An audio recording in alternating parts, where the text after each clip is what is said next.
स्वतःला थोर संत बाळूमामांचा अवतार समजणाऱ्या मनोहर मामा भोसले या बंधुबाबावर सोलापूर जिल्ह्यामध्ये महिलांचे लैंगिक शोषण तसेच कॅन्सरमधून तुम्हाला मुक्त करतो अशा प्रकारे अनेक गुन्हे दाखल झालेले असून सोलापूर पोलिसांनी त्याला नुकतीच मांजरी येथील त्याच्या आश्रमामध्ये अटक केली।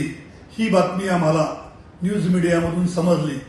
त्याने मांजरी गावातही अनेक प्रकारची प्रॉपर्टी घेतलेली आहे असे समजूत असून सोलापूर जिल्ह्यामध्ये सुद्धा त्याने अनेक ठिकाणी प्रॉपर्टी केलेली आहे। लोकांची फसवणूक करून त्याने ही सगळी संपत्ती व माया गोळा केलेली आहे।